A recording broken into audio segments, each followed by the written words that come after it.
Hello, you beautiful manifesting souls, and welcome to this space and time. My name is Gabriel Lugo, and I talk from self to self. I first want to apologize for the clickbait title of this episode, but I think it was needed. And if you pay attention carefully, you realize that I didn't use the typical cliche manifest your own reality. As opposed to that, I simply said manifest the reality. And I want to get into this topic because I have to say that when I first got into spirituality, energy, just the works of the spirit and soul evolution, perception, and so on, this idea of the law of attraction to me was strange. It was something that to a large degree I was ignorant of how these energies work. And what does it mean to become spiritual?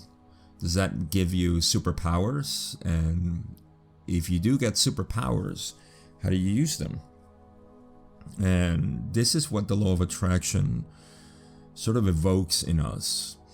And because I was living such a powerful experience in my first year of awakening, I was giving a concession to this law of attraction and saying maybe there is some truth to it. And as often as the truth, there is some truth to it. But one of the things that I saw in general every time I heard anything or read anything about the law of attraction is something that I will explore a little bit here, which is what I used to call the magic pill effect, or the magic pill desire that humans have. Every time I saw somebody who was allegedly an expert in law of attraction, I couldn't help but feel that there was a superficial need always for the things that people wanted to manifest. And this will become a lot more clear as time goes on in this episode. But there was always something that gave me pause and say, I don't want to pursue this because it doesn't seem like it's going to lead me anywhere. There was also, to me, a lack of, should I say, valuable or real material that I could understand about it, and it was always very vague, which I'm sure you're familiar with this vagueness of explaining mechanisms of reality that somehow work for somebody and doesn't work for others. And just in general, the whole idea of manifesting something that you wanted was never solidified for me.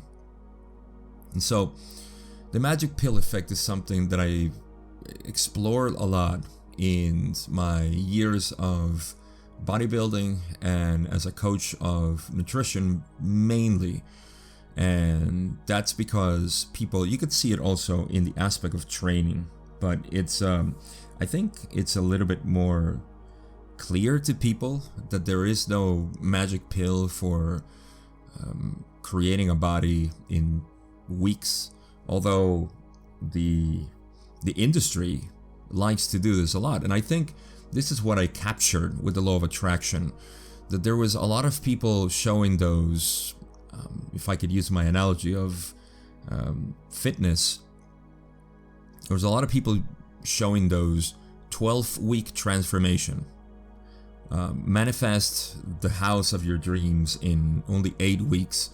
And I saw the similarity in this trick of commercial teaching, if you will, of selling something And to me, that just opened a red flag, and I was skeptical, very skeptical about it from there on.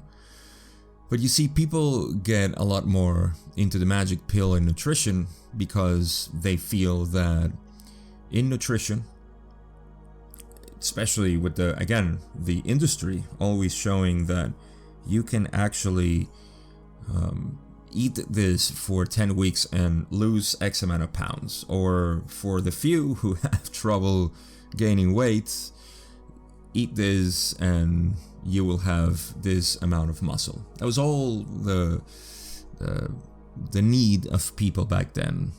Back then, I mean, in my own, this is still rolling tremendously. But back then in my time as a coach, I would have to deal a lot with this, with people bringing, unfortunately, a lot of misinformation about food and training that would get them the body that they wanted.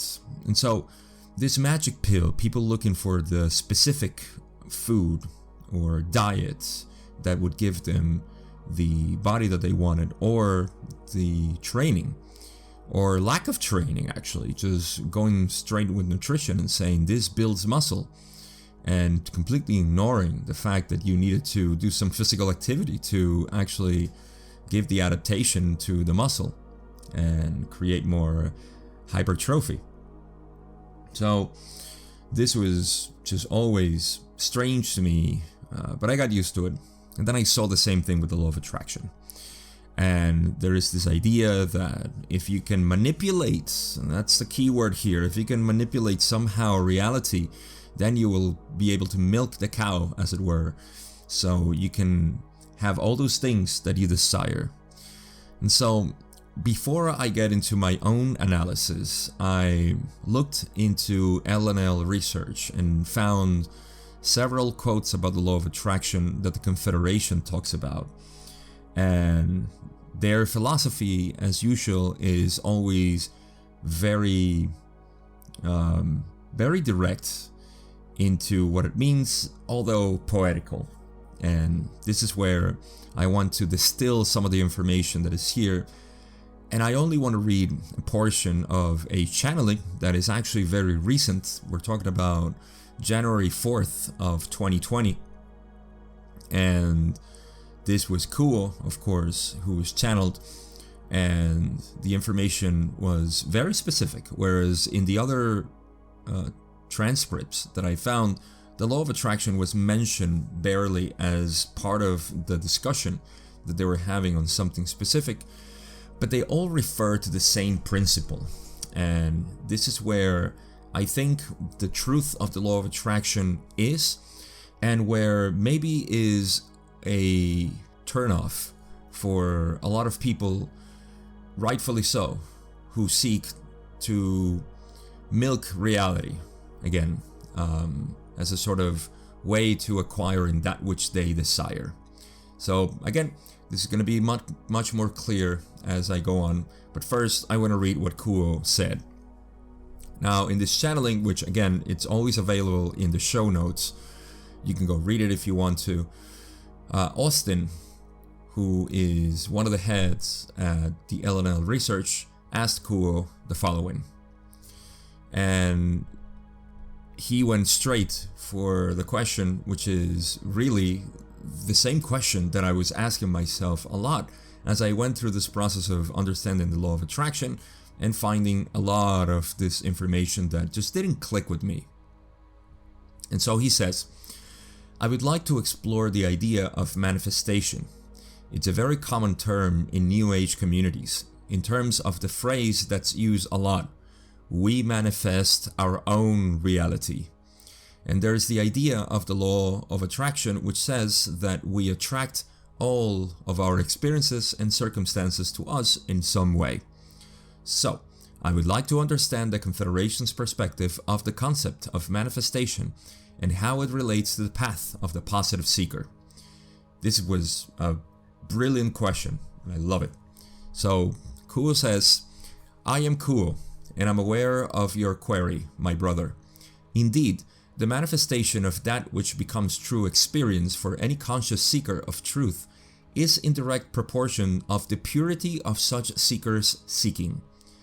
The desire, the will, and the faith in the process is that which allows the seeker of truth to become aware of both the pre-incarnatively programmed process of learning within the incarnation and the conscious perception by the seeker of its pre-incarnative programming as it relates to the catalyst that one encounters in the daily experience.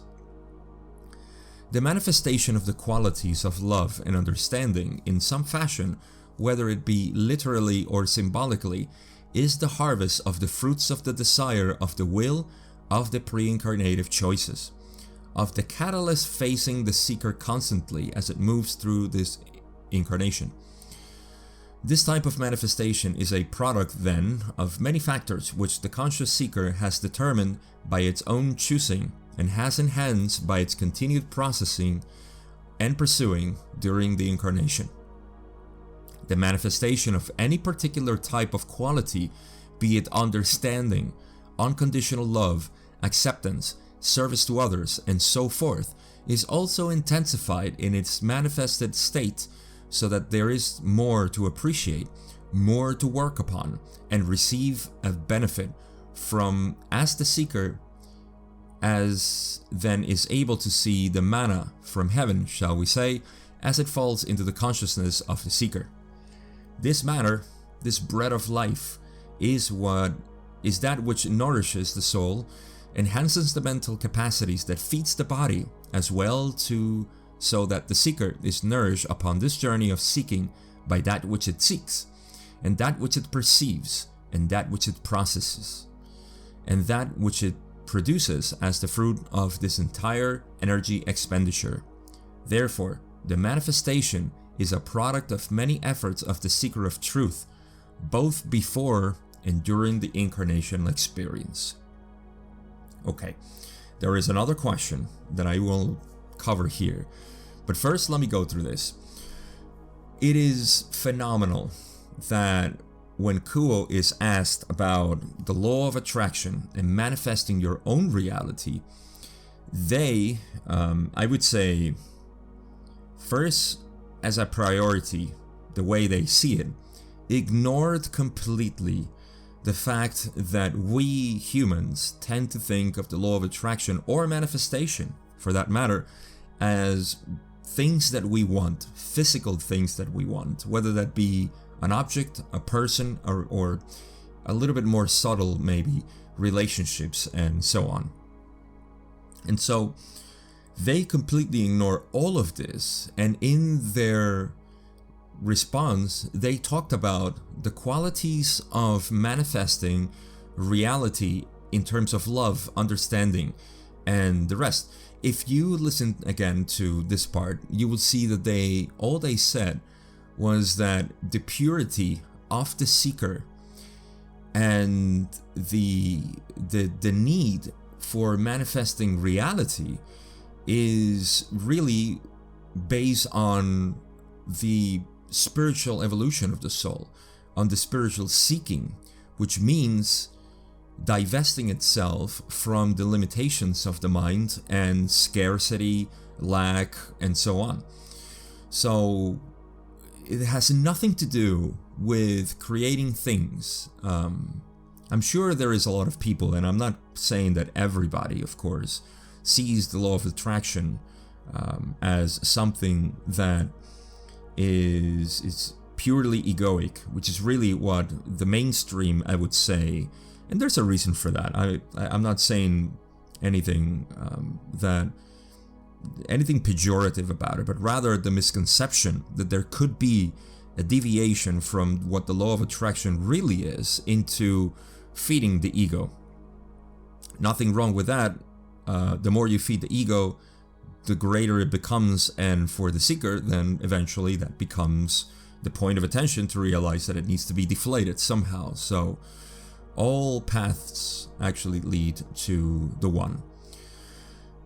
But again, you can see the focus that Kuo has in terms of what the law of attraction is. It's really manifesting your your true reality, the true reality that we all share, so as to bring about the qualities of understanding, acceptance, love, wisdom. All of this is really what we're seeking. Because, as Ra says, the seeker seeks the one, and the one is really all that there is.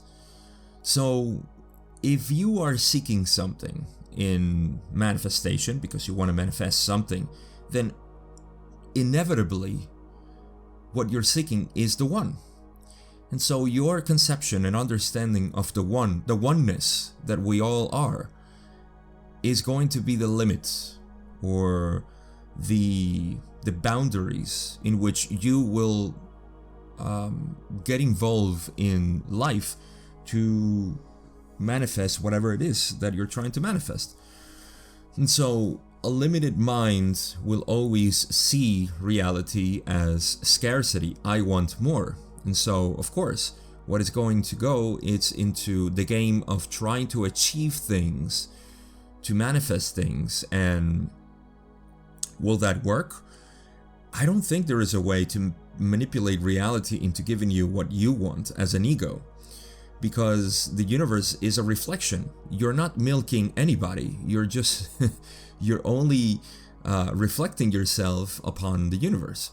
And if you ask the universe from a point of scarcity, and this is where you see a lot of the deeper understanding of the law of attraction, when they say try to manifest from abundance, not from scarcity. But again, how can you try to manifest from abundance on a mind that is limited? You can't. So you can see already the dilemma of trying to create things or manifest things out of something that is already scarce. So this is usually the approach that people have in the law of attraction, and it's based on our collective ego, that we need things, that we lack things. So Austin, picking up this, continues and asks another question and says, if a seeker desires something, a set of circumstances or resources they would like in order to further their service, or even if it's just something they want, is it better for them to use that desire as catalyst and try to understand why they desire something that they don't have and why they are in that circumstance? Or should they attempt to manifest the things that they are lacking in order to further their service? So the question is really, is it better to try to understand why we're lacking this and why we desire something, or is it better to try to manifest those things that we are lacking in order to further their service? So, maybe I need a lot of money to start my spiritual practice or my yoga business, or maybe I need whatever. So you're asking for something that will further your service, and I think this is a little bit more tailored to the people who want to manifest things for their service to others. Now Kuo says, I am Kuo and I'm aware of your query, my brother. This is a type of dilemma, shall we say, that the conscious seeker of truth may face at various times within its incarnational experience. The primary goal of each seeker is the opening of the heart in unconditional love, so that all response to catalysts may be imbued with this loving vibration that attempts to give of the self to all others who are within the evident reach or realm of the seeker of truth. As the seeker desires certain aspects of manifestation of that which it feels it needs within this process of seeking and proceeding along its own spiritual path, it is well to keep in perspective that which is desired, so that desire does not become greater than the overall desire to seek the light and the love of the one infinite creator within all beings and within all experiences. Thusly, if this perspective can be maintained by the seeker of truth, it does no harm to ask for certain supplement or instruments or evidence of aid to the seeker, However, this is most salient, that the seeker of truth seek first, as you might say, the kingdom of heaven, that all else will be added unto it. So here we have the closest thing that Kuo might say about trying to manifest those tools and things that we think we need. And the reality of it is that the first thing that the seeker needs to do is open its heart.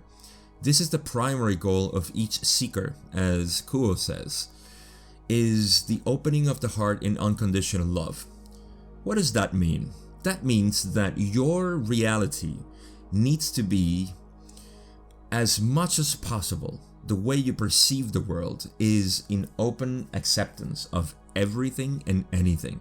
That means that you don't lack anything, that you don't have to wait for that grant or that money or that inheritance so you can start doing your spiritual practice, if just to call it one thing, or whatever it is that it's your passion, to start doing what you love. You don't need anything.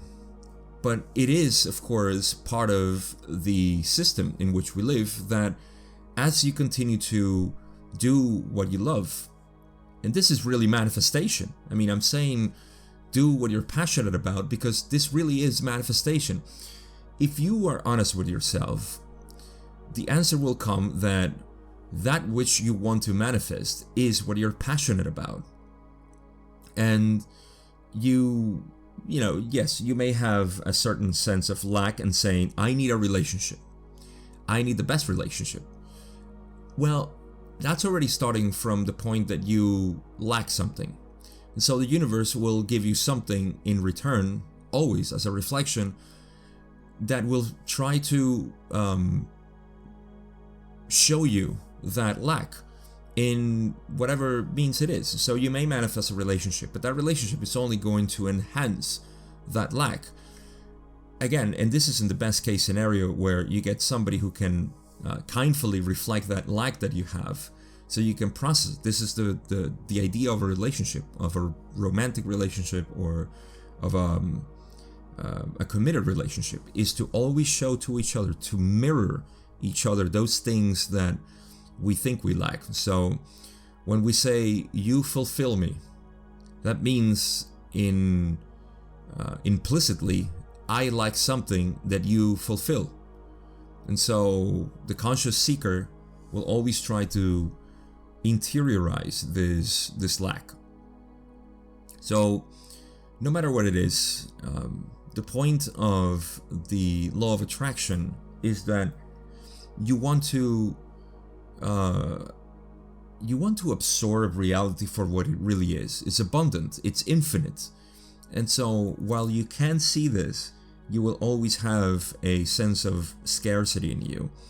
And that scarcity is going to want to use this law of attraction in a way that it's not really what it is. It's trying to acquire things it's a way to try to cheat the system, basically.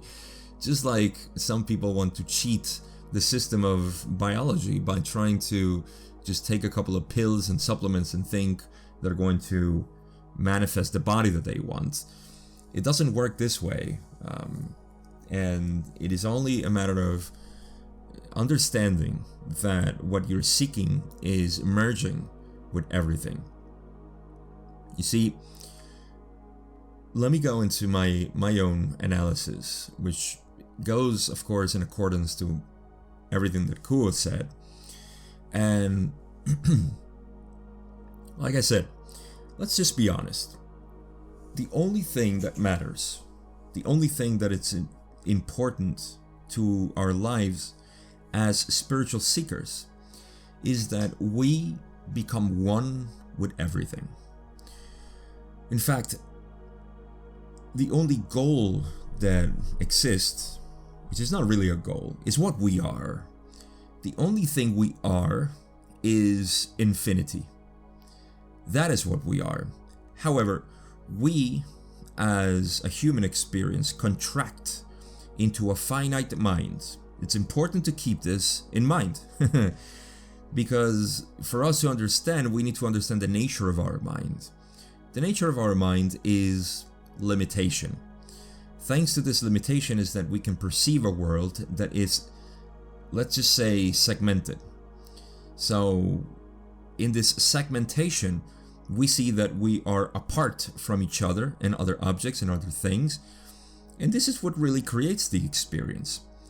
When we live from this point of view of the mind and we ignore the source of our mind, then we get into the manifestation of this world, which is by default built in scarcity. You can see this in our economic system. We can see this in our medicine industry.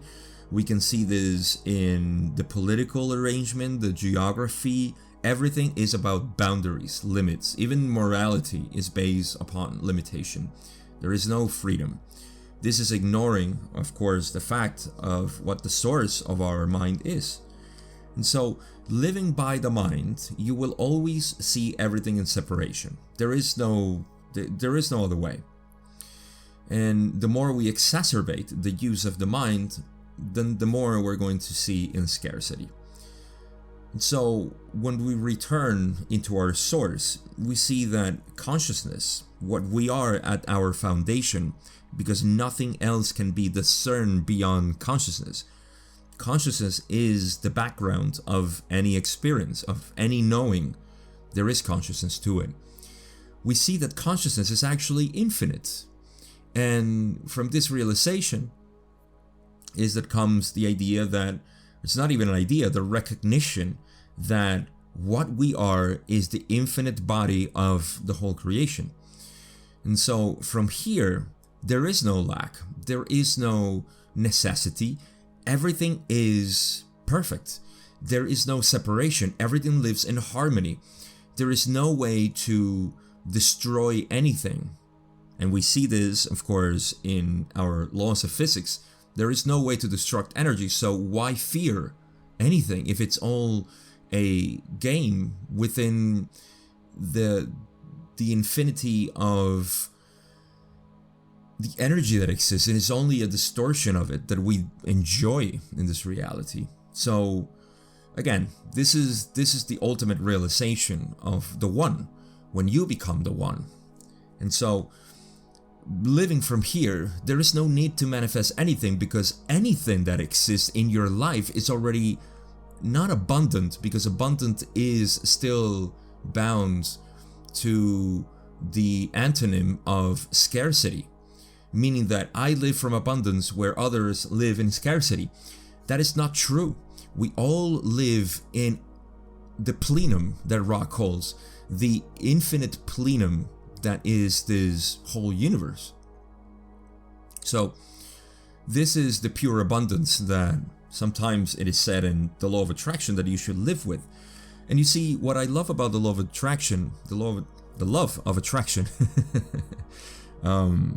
what I love about the law of attraction really is that it incites people into the seeking. It brings them closer to the true understanding of reality. And this is the concession that I do give to anybody. It doesn't matter how they use the law of attraction, even if they want to manifest a couch or an expensive carpet for their beautiful living room. As I remember somebody saying once, teaching the law of attraction, how they manifested objects and things. And to me, that was just strange. That didn't fit within the spiritual seeking that I understood back then. And you would see this, you know, at least you would see this, that people will tell you you have to escape the idea that you lack something and you have to feel abundant and all of this. So again, it's a trick that you can use, much like in Zen they give you koans, impossible koans, so you can understand the true lesson that is beyond the limitations of the mind. And so I see it the same way. I feel like people have to go through this process. Some people have to go through this process of impossibility to realize that it was needless.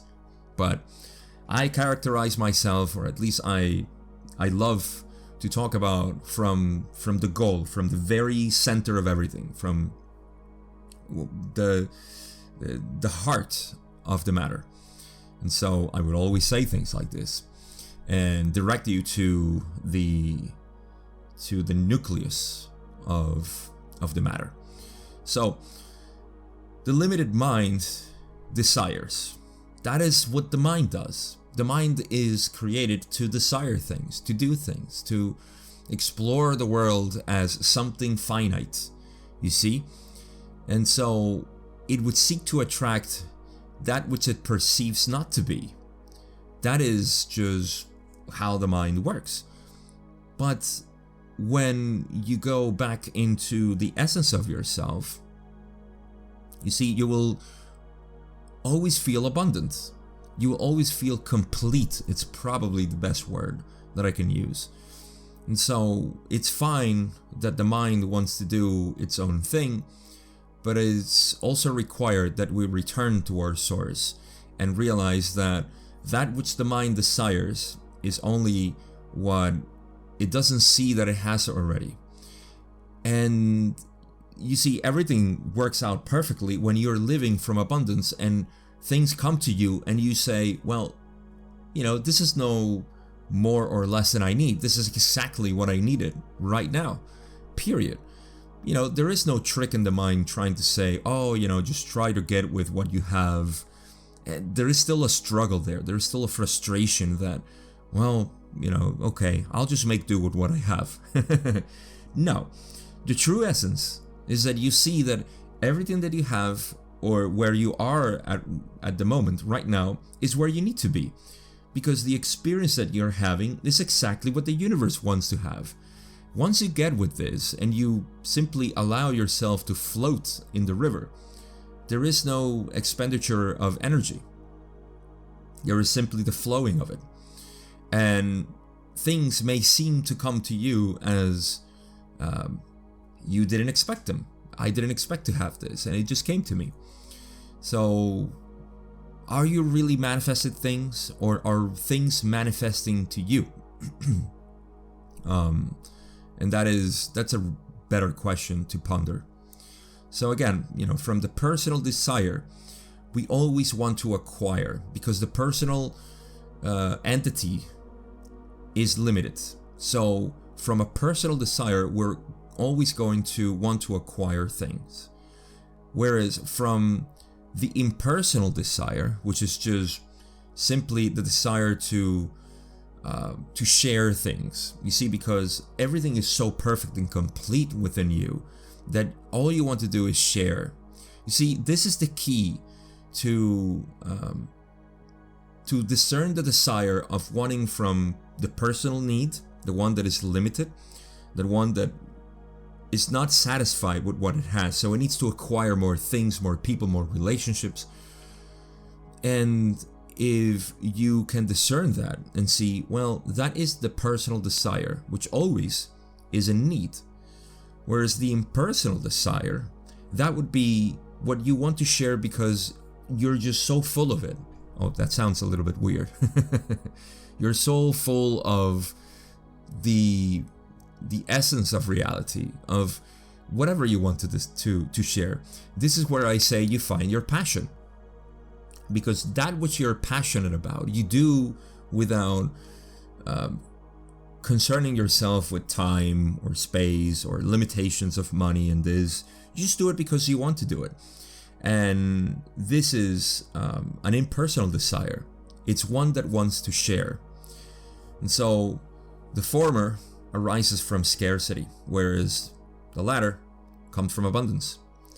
And this is the abundance that I call the plenum of knowing everything. And this is just how we are. Now you see, there's something else that, speaking of what we are, we have been conditioned to always, this is no matter your generation, we have all been bashed with the idea that we must be something else. And so we are always unworthy, and what we are is not enough. We're always lacking something. And you see, every one of us has a very specific, a unique personality. Let's just call it that, personality. Probably not the best word etymologically, but individually, we have a very unique way of being. This is what shines through us. That's the light that shines through the kaleidoscope that we are, the human kaleidoscope. And when we add in the limitation of I am unworthy of this, I should be like somebody else, I should do things this way or the other, is like a flower that pretends or wants to be a pine tree. The flower cannot be a pine tree.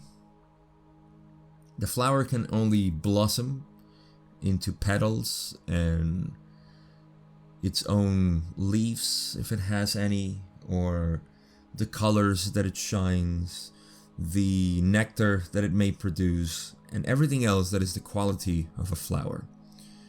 But if a flower were to think like us, it would want to be like the tree, or the pine tree that survives the winter, that doesn't wither like the flower does in spring. And by doing this, by focusing itself into wanting to be the pine tree, is ignoring the beauty of the blossoming of the flower and the attraction of the bees to it and the pollination and everything else that happens in the ecosystem of flower. Whereas if the flower were to embrace its own nature, its own limitations, and its own qualities, it would live as the flower. And while this is a metaphor that is quite distinct between, say, the flower and the pine tree, very distinct organisms, we can feel the same way. Although we are very similar in how we are as distinct from each other as the flower is to the pine tree. Because the qualities that make us are so unique that all we need to do is simply reside in ourselves to let it flower, to let it blossom. And when we escape this idea that we need to acquire things, that we need to become something that we're not, we stop chasing the carrot on the stick, and we become that, we reveal that which we have always been. And I think this is a better way to live our lives, to recognize our true being. And then the law of attraction stops being something attractive, if at all. Now then, I want to leave you with one last reflection on all of this, which is much more tailored to our understanding of our life. And that is that when we think or conceive the notion of manifestation from thought, we have to remember that thought is a filtering of the mind. In other words, just like energy can be filtered through the eyes as light, or through the ears as sound, and so on, thoughts are a filtering through the mind of reality. You see, thoughts are by nature an abstraction of reality. What we see out there in nature, or in ourselves, in the computer, it doesn't matter what it is what really is. Anything else that we create in our thoughts, it's always an abstraction. So when we think that we need something, we are entering the world of abstraction. the realm of the abstract nature of our mind. But there is a different way in perceiving reality. It is from what I would say the feeling of the heart. We call it the heartfelt environment, where you are not thinking about the environment. You're not creating abstraction of what you see. You're simply feeling the world. This is key to live in that place of abundance that already is. You don't have to manifest it. It already is. But as modern humans, we are conditioned to believe that we have to think. We have to abstract reality in order to understand it so we can get something out of it. And this really is like trying to explain nature in terms of interpreting words. It's impossible to understand nature by trying to interpret words with more words. That's what we're trying to do with our minds. Whereas if we could enter the state of the silent mind, the mind that only perceives the world from the sensory input that there is, and there is no thoughts, there is no conception, there is no idea, there is no abstraction. It really is what it is. This is a different way of viewing the world. And this is why the Oriental philosophies are much more in tune with our true nature, because they have explored to a great extent the limitations of the mind and have discovered that beyond the mind there is this consciousness, this one consciousness that simply perceives the world as it is, without the mind interfering with concepts and ideas and abstractions. And so if we can return to this source, because it's not something that you need to train or exercise or develop, all of this is already your true nature. This is how you perceive the world. It's only that we have created this layer of thoughts, and from thoughts we are already working from scarcity. And scarcity will always want to have something to try to fill the void of its infinite hunger. Just like the pretas in the Wheel of Life in the Buddha's Bhava Chakra of the Wheel of Life, they have tiny mouths and huge stomachs, so they could never be satisfied.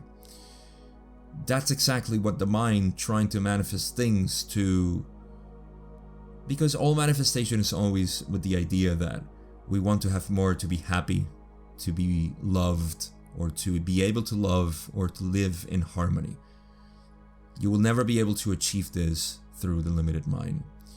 And the only thing that helps to this is to cultivate the silence of the mind, silence of thoughts.